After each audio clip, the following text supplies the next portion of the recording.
நாம் இப்பொழுது இருக்கும் காலகட்டத்தில் தோல் நோய் என்பது தவிர்க்க முடியாத ஒன்றாகிவிட்டது.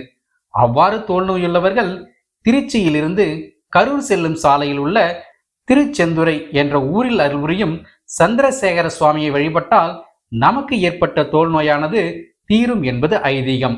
இது எவ்வாறு என்பதனை இந்த அத்தியாயத்தில் அறிவோம். ராஜராஜ சோழனின் பாட்டனார் பராந்தக சோழன் திருச்சி உறையூரை தலையிடமாக கொண்டு ஆட்சி செய்து வந்தான்.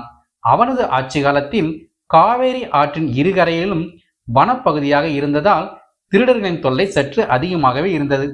இவர்களை எப்படியும் பிடித்தே ஆக வேண்டும் என்று முடிவு செய்து ஒரு பௌர்ணமி அன்று படைகளுடன் சென்றார் மன்னன்.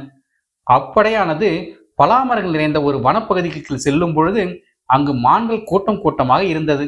அவற்றை பார்த்ததும் வேட்டையாட ஆரம்பித்தான் மன்னன். அப்பொழுது ஒரு பெரிய மானானது பலாமரத்தின் பொந்தில் ஒளிந்து கொண்டது. அதனை துரத்தி சென்ற மன்னன் அந்த பொந்தை நோக்கி அம்பை எய்தார். அந்த அம்பானது குறிதவறி மரத்தின் மீது பட்டுவிட்டது. அதனால் மரத்திலிருந்து இரத்தமானது வடிந்தது. இதனை கண்டு மன்னன் அதிர்ச்சியுற்றான். அப்பொழுது ஓர் அசரறி கேட்டது. யாம் சுயம்பு வடிவில் இந்த மரத்தின் அடியில் உள்ளோம், எனக்கு ஒரு கோவிலை உருவாக்கு என்று கட்டளையிட்டார் சிவபெருமான். ஆனால் அவனால் கோவிலை கட்ட முடியவில்லை. இதற்கு பின் ஆட்சி செய்ய வந்த ஆதி சம்படாரி என்ற பெரிய குந்தவை இங்கு கோவிலை கட்டி முடித்தார். இந்த அசரரியானது பௌர்ணமி அன்று கேட்டதால் சுவாமிக்கு சந்திரசேகர் என பெயர் ஏற்பட்டது. இங்கு அம்மனின் கைகளில் மான் அங்குசம் ஏந்தியபடி மனேந்திய வள்ளி அம்மன் என்னும் பெயரில் அருள்கிறாள்.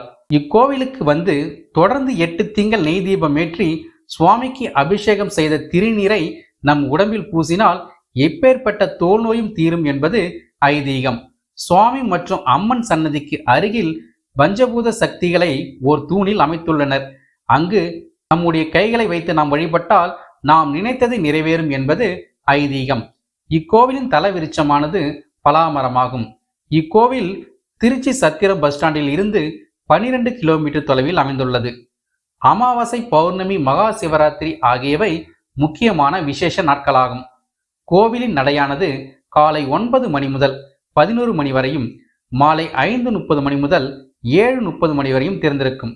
நன்றி நண்பர்களே, மீண்டும் நாளை சந்திப்போம்.